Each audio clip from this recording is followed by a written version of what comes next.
No.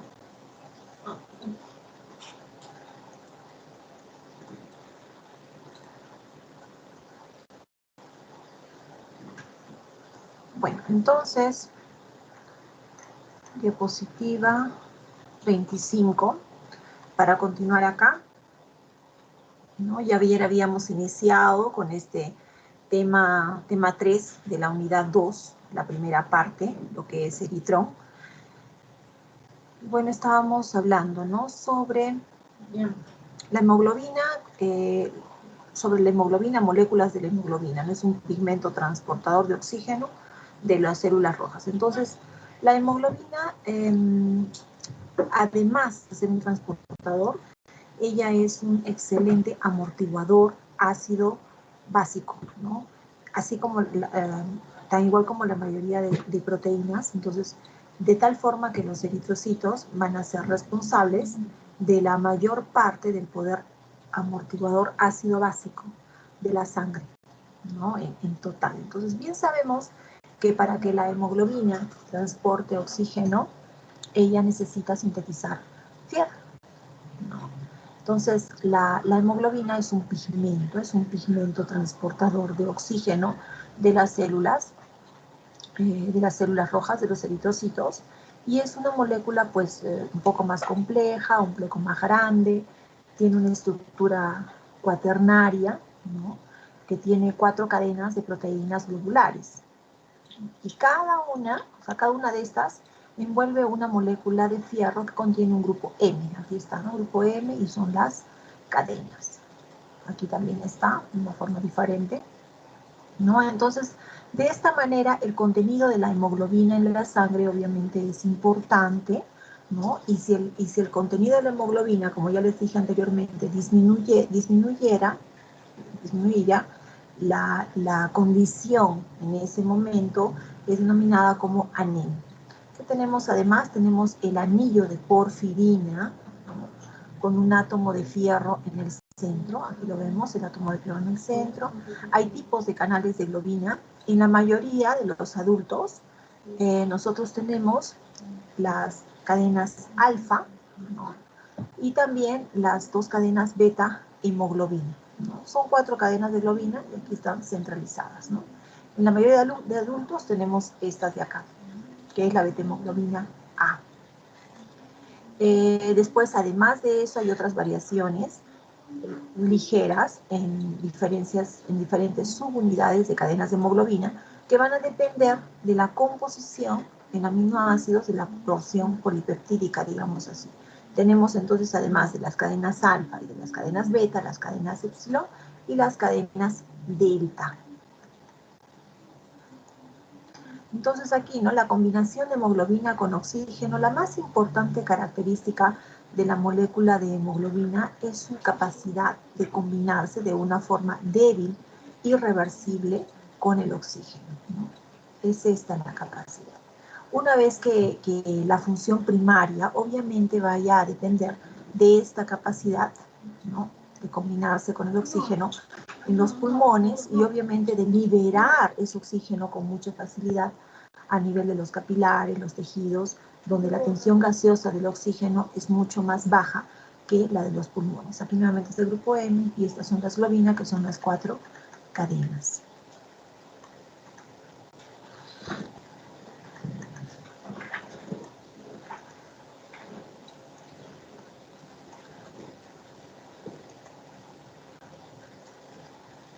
Entonces, ¿no? Entonces aquí, por ejemplo, en el fierro corporal, en la médula ósea, el fierro va a ser conducido, ¿no? para el interior de las mitocondrias de las células rojas en desenvolvimiento, y va a ser utilizado para hacer este grupo M que habíamos visto en la diapositiva anterior, el grupo M de las moléculas. Entonces, nosotros tenemos, por ejemplo, la transferrina, que aquí está.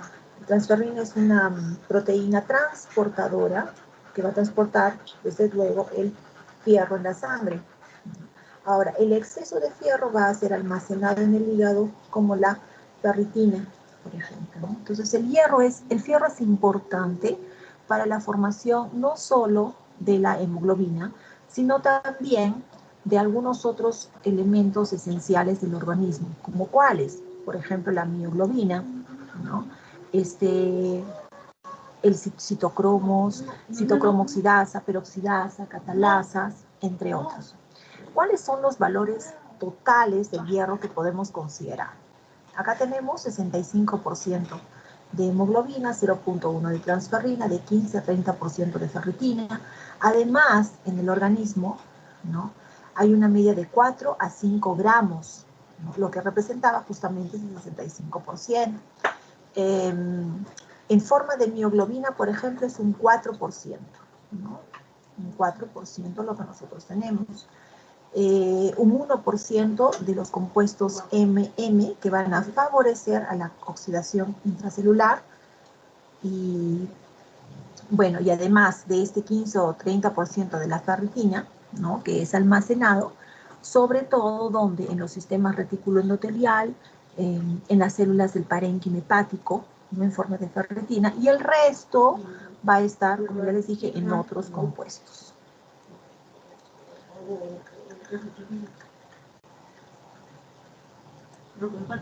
Vamos aquí. Entonces, a ver, absorción del fierro por el tubo gastrointestinal. El fierro entonces es absorbido casi íntegramente en la porción superior del intestino delgado, principalmente en el duodeno, ¿no?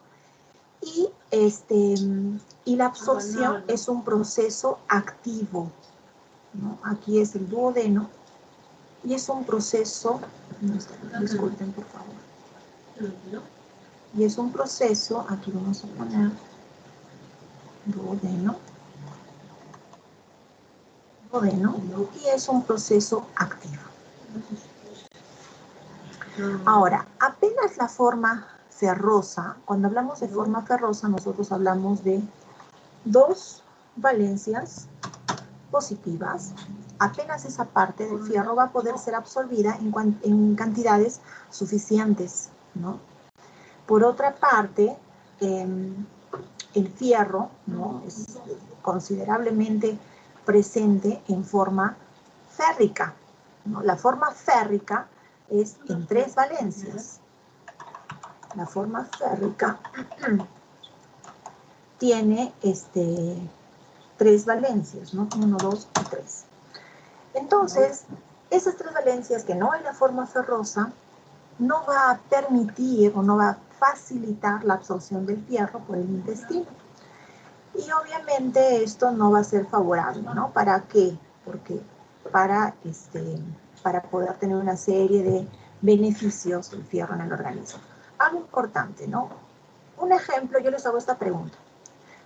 ¿Qué alimentos, hablando de que está presente en alimentos, ¿no?, qué alimentos ustedes consideran que tienen un buen contenido de fierro? Hígado, lentejas, frijoles. Ya, exacto, el brócoli, por ejemplo, ¿no? Pero a ver, vayamos a hablar del frijol. ¿Cómo es que en casa sirven el frijol?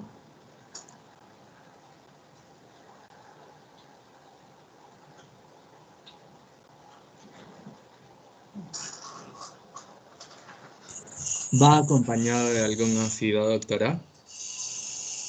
Ya, ¿cómo lo Como sirven en limón casa? o Con toronja. una fruta, que puede ser una naranja. Sí, exacto. Cuando en casa lo acompañan el frijol, que es el ejemplo clásico que a veces coloco, ponen cebolla, ¿no? Una zarcita de cebolla con limón encima, o después de postre comen una toronja, una naranja, pues alguna vitamina, alguna fruta con alto contenido de ácido ascórbico, porque la vitamina C no tiene la función oxidante que es importante para transformar esa forma férrica en forma ferrosa y la absorción entonces sea muy buena. Entonces, esa maduración de los eritrocitos necesita de algo que en este caso es la vitamina B12, que ahorita lo vamos a ver, la cianocobalamina, y también del ácido fólico. Independiente, ojo, estábamos hablando de vitamina C, ahora pasamos para lo que es la vitamina B12, ¿no?, que ahorita vamos a ver. Entonces, hay que considerar que los eritrocitos, para la maduración de estos y la producción de estos, debamos tener un estado nutricional adecuado, ¿no? Entonces, es importante para la maduración de estos esas dos vitaminas, la vitamina B12 y, y el ácido fólico. Aquí lo pondremos, ¿no?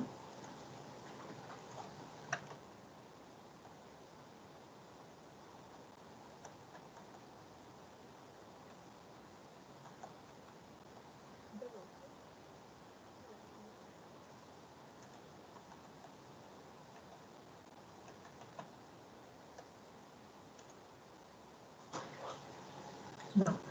¿Por qué? Porque ambas son importantes en la síntesis de ADN y porque cada una de ellas de forma diferente, ¿no? Una forma diferente, es importante para la formación del trifosfato de timidina, que es uno de los bloques importantes, esenciales del ADN. Vamos a colocar acá.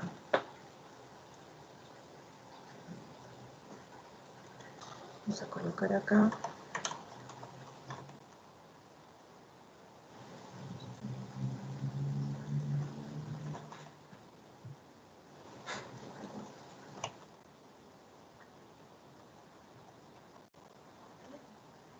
Trifosfato de timidina, ¿no? Y cuando falta, por ejemplo, la vitamina B12 o el ácido, o el ácido fólico, ¿no? Que da lugar al ADN anormal o reducido. Y entonces ahí nosotros, ¿qué tenemos? Nosotros tenemos que no se va a haber no va a haber una maduración o una división celular adecuada. Por otro lado, ¿no?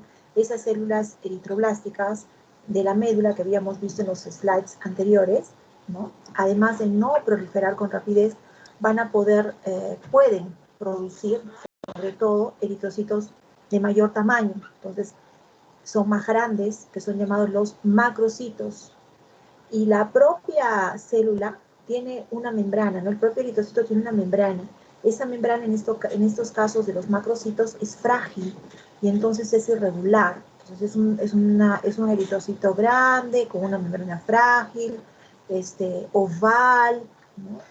Y no es tanto con esa conformación de disco bicóncavo habitualmente. Entonces, en este caso va a ser muy débil y cuando vaya por bifurcaciones, él se va a alisar.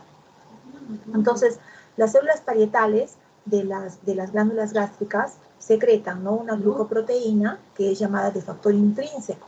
Ese factor intrínseco se combina con la vitamina B12 que está en el frijol, en los alimentos que ya antes habíamos hablado, en fin, variados, y va a hacer posible la absorción en el intestino, ¿no? Esto lo hace, ¿de qué forma? El factor intrínseco se une a esta vitamina B12, ¿no? Y entonces en ese momento de unión está protegida de la digestión de las secreciones digestivas, que son muy fuertes, ¿no? Ahora, en ese estado de unión, el factor intrínseco se va a unir a unos receptores específicos que están en las membranas del borde, en el cepillo de las células mucosas, en el ileón, ya hablando de intestino delgado. Entonces, la vitamina B12 va a ser transportada después al torrente sanguíneo y durante las siguientes horas, por un proceso de pinocitosis propiamente dicho, va a permitirse el paso del factor intrínseco y la vitamina junto, de forma conjunta a través de las membranas, ¿no? Entonces es así que estas células, por ejemplo, que van a estar mal formadas, que han sido afectadas, ¿no? En la circulación, no van a poder hacer todo este proceso o no van a poder transportar oxígeno, ¿no? Porque esa fragilidad va a cortar la vida de estas células propiamente dichas. Bueno, entonces la deficiencia de la vitamina B12 o del ácido fólico va a provocar una falla en el proceso de la eritropoiesis propiamente dicha. Y bueno, a ver, el ácido fólico, por ejemplo, el ácido fólico, que es una vitamina que está presente también en verduras verdes, en frutas, en carnes, por ejemplo, en el hígado también, ¿no? pero el detalle es que se destruye fácilmente, ¿no? Pierde sus propiedades durante la cocción. Otra acotación sobre la absorción intestinal, gastrointestinal propiamente dicha, se menciona en personas con alguna patología, por ejemplo, como la enfermedad de Sprue, ¿no? Que afecta el intestino delgado, entonces va a tener dificultades graves para absorber ácido fólico y vitamina B12. Es así entonces como en muchos casos esa falla en la maduración va a causar deficiencias en la absorción intestinal del ácido fólico y de la vitamina B12 propiamente hablando. Aquí, ¿qué vemos en este esquema? ¿No? Que es un esquema simple, en verdad, ¿no? Si nosotros consideramos que la falta de factor intrínseco, como les había estado mencionando antes, disminuye la disponibilidad de vitamina B12 por una absorción deficiente, ¿no? Podemos ver que una vez que se ha absorbido la vitamina B12 en el aparato digestivo, por ejemplo, tenemos acá en la dieta, ¿no es cierto? Disculpen. En la dieta, ¿no? Va a ser almacenada en grandes cantidades en el hígado, ¿no? Bueno, aquí está el hígado, pero más adelante explicaremos este gráfico. Y bueno, y después liberada lentamente, ¿no? Algunas otras regiones, ¿no? Principalmente médula ósea que lo va a necesitar. Entonces, se va liberando una cantidad mínima de vitamina B12 que va a ser necesaria cada día para mantener la maduración normal de estos eritrocitos, que es solo de 1 a 3 microgramos, ese es un valor, por favor, y el almacén normal en el hígado y en otros tejidos del organismo, que es 1000 veces a esa cantidad, de 1 a 3 microgramos. Entonces, luego, ¿no? Son necesarios de 3 a 4 años de absorción defectuosa, ¿no? De esa vitamina B12 para que se pueda decir, ¿no? Que hay una anemia por falla en la maduración. Aquí entonces vemos el fierro en la dieta. Aquí estamos con el intestino. Este fierro va a ingresar, ¿no? En el plasma. Aquí todo esto es aquí en el plasma. Y va a ser absorbido de forma activa, como les había dicho, ¿no? Entonces aquí tenemos este fierro absorbido y está en el plasma. De este momento, a partir de este momento, este fierro puede pasar diferentes momentos, ¿no? Por ejemplo, la transferrina va a ser una proteína que va a transportar justamente este fierro en el plasma. Aquí tenemos, ¿no? La transferrina, esta proteína. Esta proteína lo va a poder llevar, por ejemplo, a la médula ósea, ¿no? Y entonces aquí se va a producir la hemoglobina, ¿no? El grupo M. Aquí, por ejemplo, también podemos nosotros tener aquí en el hígado, donde va a almacenar excesos de fierro, aquí tenemos con la ferritina. Después nosotros tenemos el vaso, ¿no? Aquí en el vaso que convierte la hemoglobina en bilirrubina. Nosotros tenemos acá, por ejemplo, aquí nosotros tenemos que los productos de esta bilirrubina, que anteriormente los hemos visto con metabolitos que se han unido aquí en el riñón, por ejemplo, va a ser excretado a través de orina, aquí a través de las heces, ¿no es cierto? Y acá, por ejemplo, en el vaso es donde se va a convertir en bilirrubina para nosotros tener estos desechos producto de la hemoglobina. Transporte y almacenamiento de fierro. A ver, este es un resumen, ¿no? Cuando el fierro es absorbido por el intestino delgado, que es lo que ya habíamos visto antes, ¿no? Este es el fierro en la dieta y ha sido absorbido por el intestino delgado, él se combina inmediatamente en el plasma sanguíneo, lo que habían visto también antes, a través de una beta globulina, que es lo que nosotros llamamos de transferrina. Hasta ahí es lo que hemos visto en el anterior gráfico, ¿no es cierto? Aquí tenemos fierro más transferrina en el plasma. Entonces, el fierro en este compuesto va a estar combinado de una forma débil y consecuentemente va a poder ser liberado para cualquier célula tecidual en cualquier parte del cuerpo, ¿no? Porque está ahí presente. Entonces el fierro entonces llega a la médula ósea y va a participar, en todo caso, en la formación de este grupo M, ¿no? De la hemoglobina. Cada molécula de hemoglobina, como ustedes ya vieron, recuerden por favor, necesitaba de 4 átomos de fierro, ¿no? Que transportan 4 moléculas de oxígeno. El exceso de fierro en el cuerpo va a ser depositado en todas las células, pero especialmente en las células hepáticas. Vamos a decir acá. Ahí está acá. Principalmente va a ser depositado en las células hepáticas, en este caso es el hígado, ¿no? Donde van a ser almacenados cerca del 60% del exceso. Entonces, para esto, este fierro se combina con una proteína, ¿sí?, de peso molecular muy alto, que es la apoferritina. Y ahí se va a formar la ferritina. Aquí la ferritina. Ahora, el fierro almacenado sobre la forma de ferritina va a constituir el fierro de almacén o de depósito. Cuando la cantidad de fierro en el plasma llega a valores muy bajos, por ejemplo, el fierro, aquí digamos bajó la cantidad, el fierro va a ser liberado de la ferritina con mucha facilidad, fácilmente. Entonces, en esas condiciones, el fierro va a ser transportado de nuevo, ¿no?, por la transferrina, otra vez, ¿no? Es transportado por esta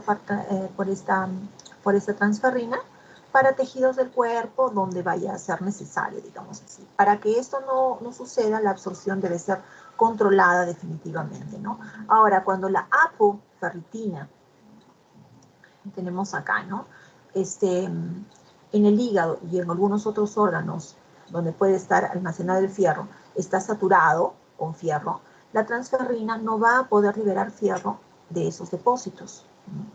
Entonces, el resultado es que la transferrina también puede quedar saturada, ¿no?, con el fierro. Y en estos procesos de transporte activo de las células de la mucosa intestinal, no va a poder transportar fierro para la sangre. Entonces, otra característica única de la molécula de transferrina es que se une, como ya habíamos visto antes, a estas células eritroblásticas en la médula ósea.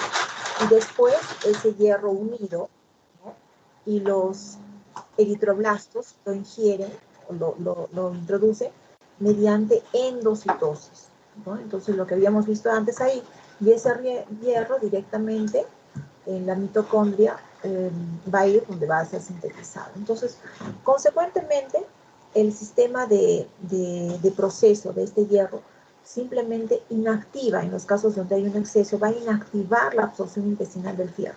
Entonces, de esta forma, la mayor parte del fierro del alimento deja de ser absorbido y excretado, en ese momento es excretado en las heces.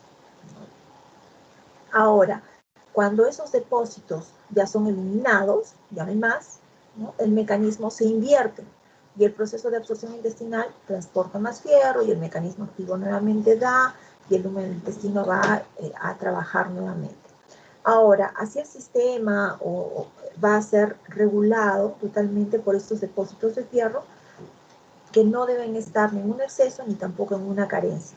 Ahora, las personas que no tienen cantidades adecuadas, digamos así, de transferrina en la sangre, ¿no?, van a presentar la imposibilidad de transportar el fierro a los eritroblastos. Entonces, ahí es donde se podría, por ejemplo, mencionar una anemia hipocrómica grave, ¿no? Es decir, que los eritrocitos que contienen mucho menos hemoglobina que lo normal. Estos eritrocitos, les recuerdo, bueno, más adelante lo vamos a ver, que tienen un ciclo de vida de unos 120 días, ¿no? Van a ser lisados y después, o destruidos, digamos, en este tiempo aproximado o máximo.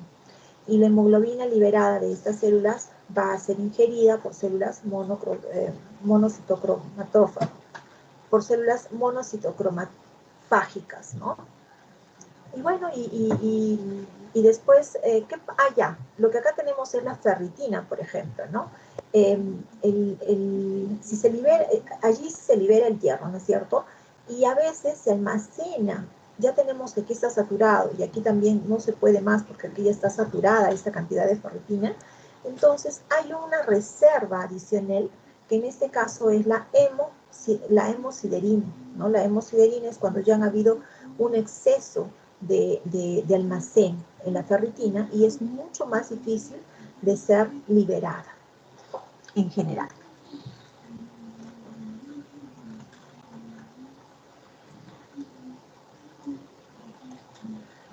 Aquí en este gráfico nosotros vemos que la clave del control de la absorción intestinal de fierro está en la síntesis de la transferrina por el hígado. Anteriormente habíamos visto la transferrina, ¿no es cierto? Esta transferrina que estaba en el plasma. Entonces hay varios factores en sí que van a actuar en el control de la absorción de fierro. Ellos, por ejemplo, es la presencia de la vitamina C o cualquier otra sustancia que vaya a transformar el fierro, ¿no?, en forma ferrosa. Recuerden que ingresaba con 3 valencias férrico y necesitábamos que él esté en forma bivalente, ¿no?, con 2 valencias. Después, en la saturación o no de las proteínas transportadoras y el almacenamiento del fierro. Tenemos que también la liberación de esas proteínas por el hígado se haga con una mayor necesidad de fierro por el organismo, por el hígado, y vaya a pasar a ser liberado más por la transferrina, ¿no? Para esto de la transferrina, por ejemplo, ustedes teníamos la transferrina que estaba en el plasma y la apotransferrina que venía a ser con la ferritina que estaba en almacén. Entonces, la estimulación de la eritropoyetina aumenta el uso del fierro, por ejemplo, en la menstruación, ¿no? Hasta la estimulación de la eritropoyetina, nosotros vamos a tener un mayor aumento en la producción de matíes, ¿no? Entonces, si hay mayor cantidad de fierro almacenado, nosotros podremos utilizarlo. Por ejemplo, aquí en la menstruación hay una pérdida, ¿no? Hay una pérdida de eritrocitos, ¿no? Una disminución, una anemia transitoria, fisiológica, se llama fisiológica, ¿no? Porque es parte y realmente es muy corta. Inmediatamente es repuesta por estas condiciones de ferritina almacenadas, ¿no?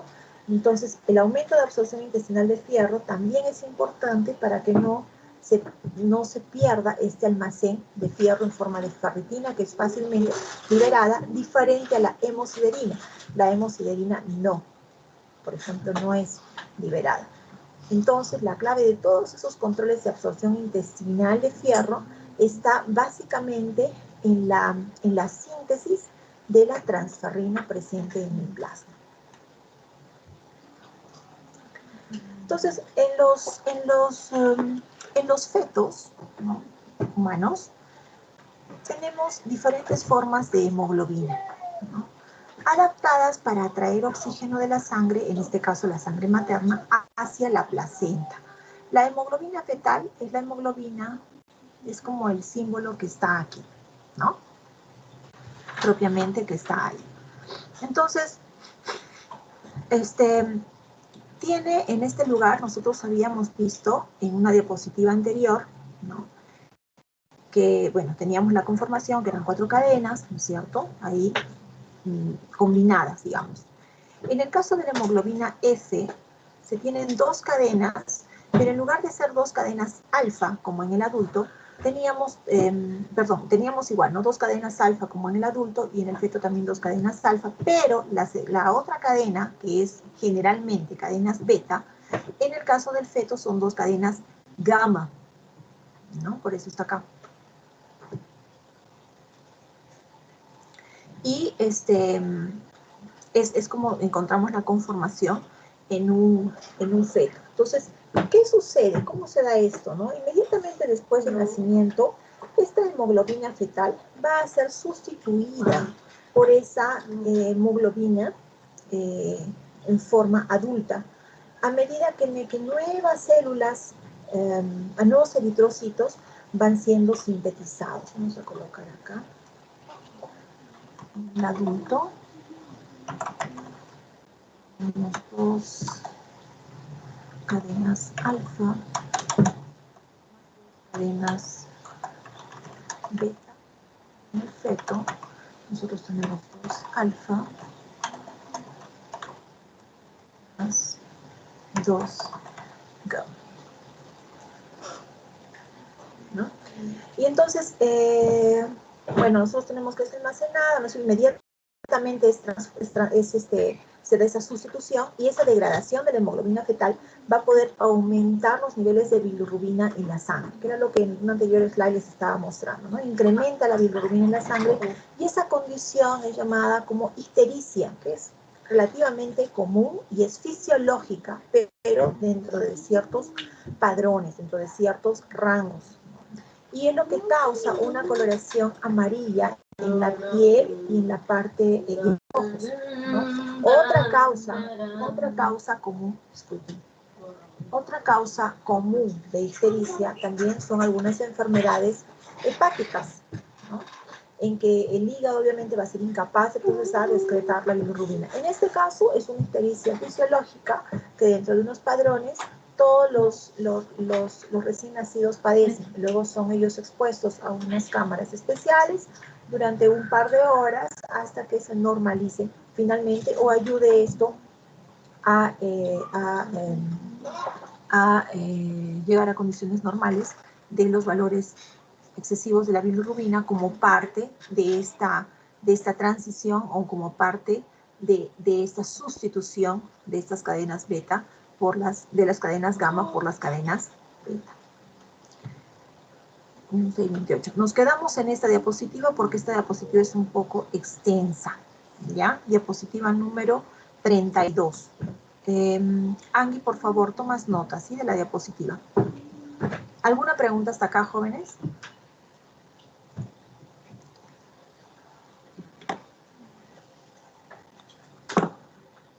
Grupo C, con ustedes, lunes, martes, ya fue. Ya. Entonces, nos reunimos